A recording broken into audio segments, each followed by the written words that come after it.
Dear students, with reference to the composite culture, I have taught you that when two or more than two culture will be mixed up, and after that a new culture will be generated, so that is known as composite culture.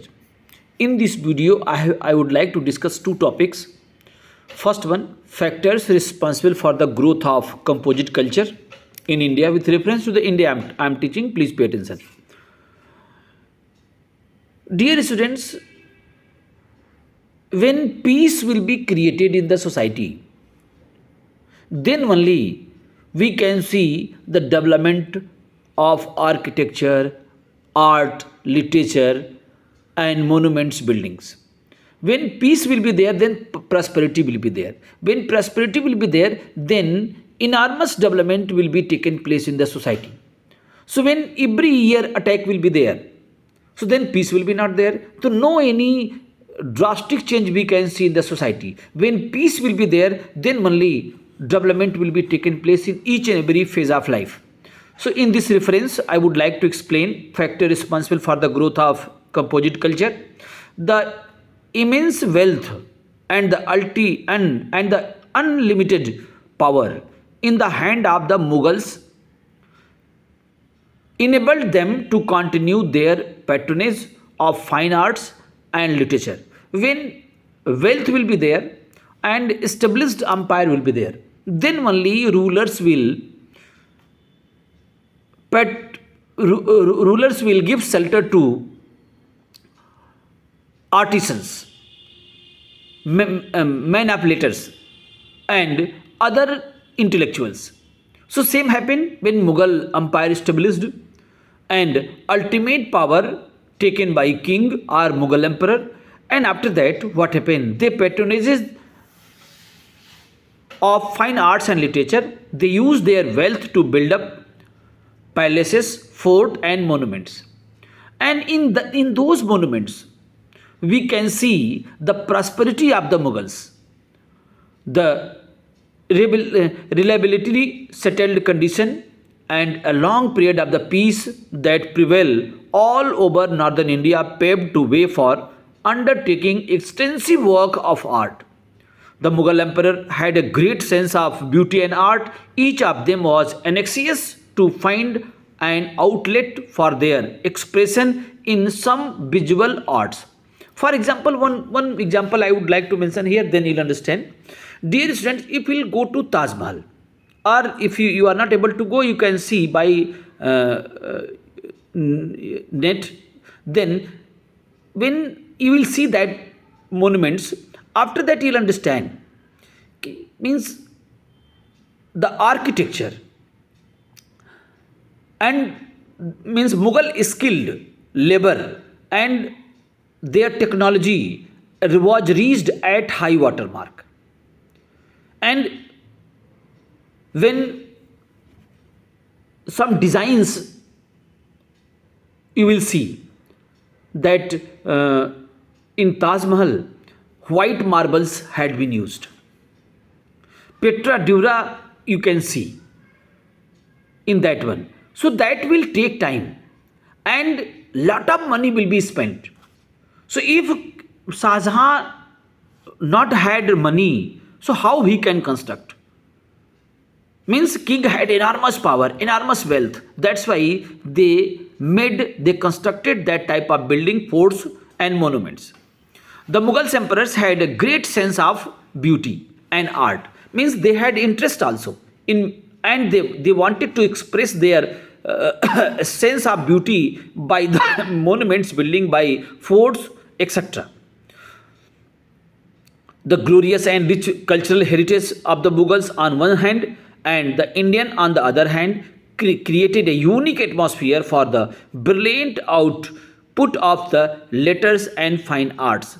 So how many monuments buildings are there? How many forts are there? Okay, they are eyewitness account of Mughal wealth and prosperity.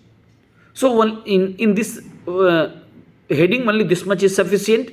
Now next point I am going to teach you Impact of the composite culture means when Ganga Jamuna culture developed, so what happened, what impact taken place? The Indo-Islamic culture impact all aspects of life, and as a teacher only I can explain few phase of life, all we can't explain. So in brief I would like to explain this one, and my students will understand this one.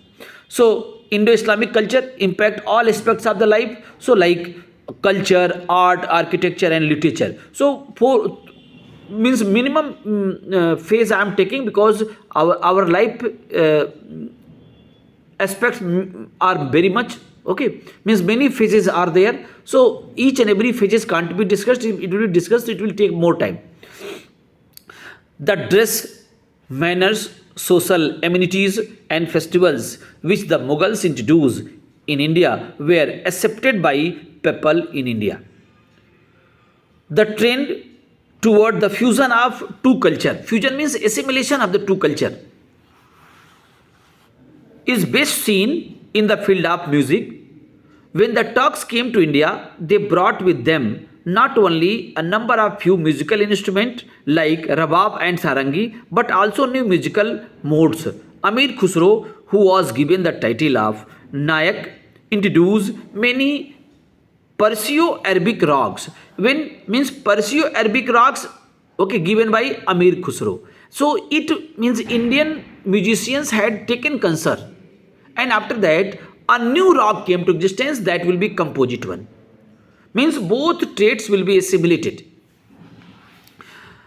During the reign of Akbar, there was a fusion of Persian style and Indian style. When Persian and Indian style will be mixed up, then a new culture will be coming, that is known as Indo-Islamic culture, or we can say the mixture of two culture. So this is known as composite culture.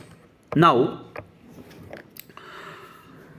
the painting was organized in one of the imperial establishment, and the number of painters from different part of the country illustrated Persian books of fables as well as the text of Mahabharata and Akbar Nama.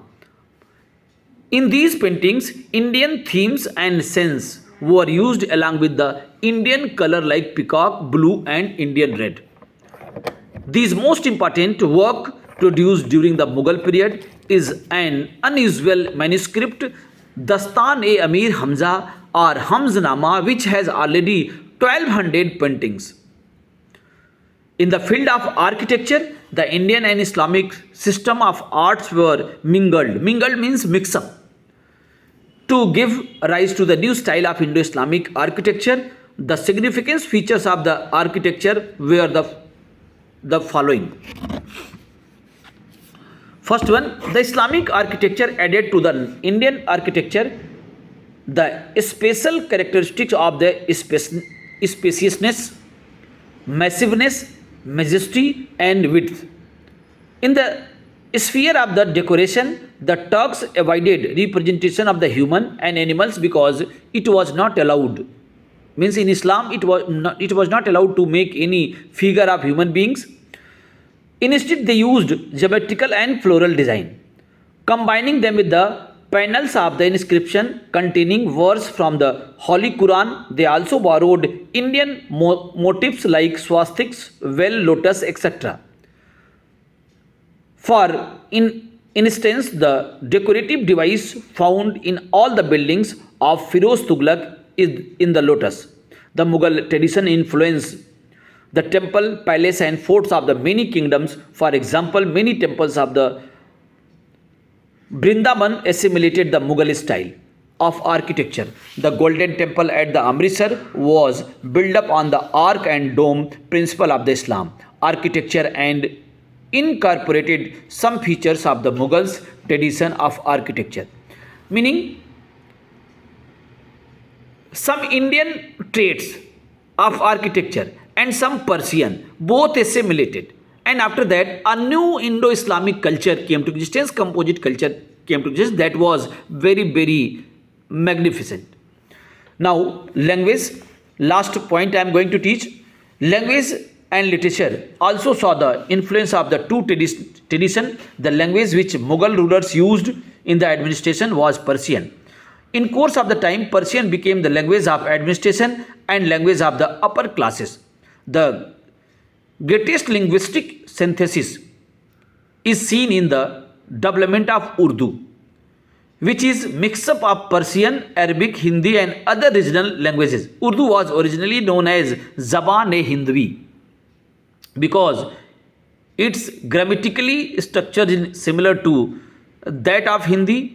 It, however, became popular during the Mughal rule. Urdu served as an important means of spreading information on one hand and Islamic thought on other hand. A number of Sanskrit books were translated into Persian and Urdu also. So these are important traits of Indo-Islamic culture. If we can see in the architecture, literature, and after that a new tradition came to existence that is known as composite one. In this one, both traits we can get. Thank you.